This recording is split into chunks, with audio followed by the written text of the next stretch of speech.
Nous avons commencé au mois de juillet 2015, nous sommes à la fin de l'année 2016. Ça fait 1 an et demi bientôt que tout le monde travaille d'arrache-pied pour faire avancer ce chantier dont le calendrier prévoyait 2 ans de délai de construction compte tenu de l'importance du bâtiment que nous construisons. L'imagination créatrice est au pouvoir. Nous aurons bien sûr un lieu de congrès, c'est son métier. Un lieu où on se rassemblera pour des congrès, des séminaires de 20 personnes ou de 500. Je crois que c'est quelque chose à donner, parce qu'il y a très peu de lieux de cette dimension, de cette force. Très loin à la ronde, il y a Bordeaux, il y a La Rochelle, et puis Angoulême. Mais le lieu était aussi pensé comme étant un lieu de rencontre, de spectacle pour les gens d'ici ou d'ailleurs, et avec beaucoup de dimensions, beaucoup de force. Nous aurons une salle qui pourra recevoir 800 personnes assises, 1500 personnes debout. Il n'y en a pas beaucoup dans ce cadre-là. Et là, on peut tout imaginer, des rencontres, poursuivre des événements sportifs, poursuivre des événements culturels, poursuivre de l'opéra, poursuivre du théâtre, poursuivre un tas de choses. Nous aurons également une salle de très grande qualité acoustique de 500 personnes qui sera le lieu de rassemblement des congressistes, mais qui peut servir aussi comme salle de spectacle. C'est un lieu où on aura accès à l'image, au son, venu du satellite ou venu du fil du téléphone numérique. Voilà, donc c'est un lieu dans lequel tous ceux qui auront des idées, j'essaierai d'en faire partie, mais nous serons nombreux, et essaieront de lui apporter en permanence une vie. Bonjour, je suis Jérôme Solas, directeur de travaux pour la société DL Atlantique, donc spécialisée dans la construction métallique, bâtiments, passerelles.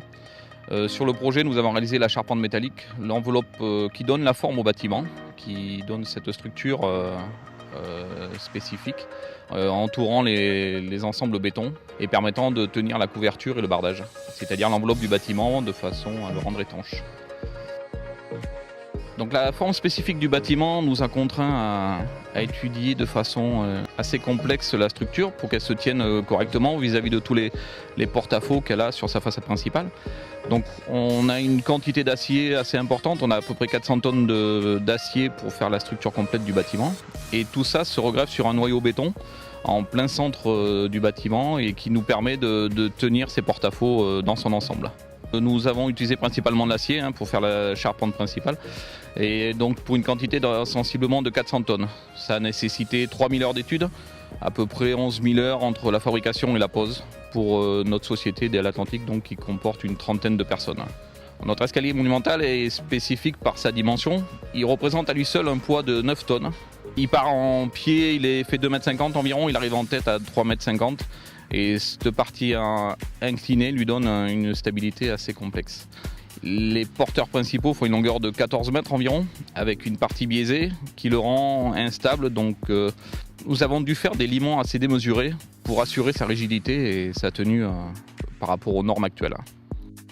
Ce qu'on peut retenir de notre bilan en collaboration avec la CDCHS, nous avons pu réaliser un bâtiment assez atypique et démontrer notre savoir-faire en termes de structure métallique, tout en respectant les dimensions architecturales et les contraintes de planning qui nous étaient demandées. Ouais. Nous avons déjà une première demande. Le congrès national des propriétaires de moulins aura lieu à Jonzac au mois d'avril ou de mai 2017. Voilà. Jonzac était un lieu de rencontre pour l'énergie, pour la nature, pour la santé. Et ces 3 thèmes où nous sommes à l'avant-garde de ce qui se passe en France et dans le monde.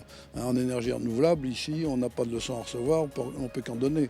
On peut vraiment rencontrer beaucoup de monde, se faire rencontrer beaucoup de gens ici. Autour de ces thèmes de la santé, de l'environnement, des énergies locales, des énergies renouvelables que nous développons à l'avant-garde, je crois que nous aurons déjà des thèmes. Mais il y a aussi d'autres sujets qui seront les bienvenus. Nous sommes le pays de l'eau de vie, le pays de l'eau de la vie. Et nous avons également un prestataire hôtelier qui travaille avec nous, puisque l'hôtel ouvrira seulement au printemps 2018. Un hôtel de 92 chambres qui va se construire juste à côté, dont j'ai délivré le permis de construire il y a quelques heures. Ça apportera de la vie. Et quand il y a de la vie, il y a de l'emploi, il y a de l'argent. Voilà ce que ça apportera à tout ce territoire. Ces gens, il faudra les loger, il faudra les distraire.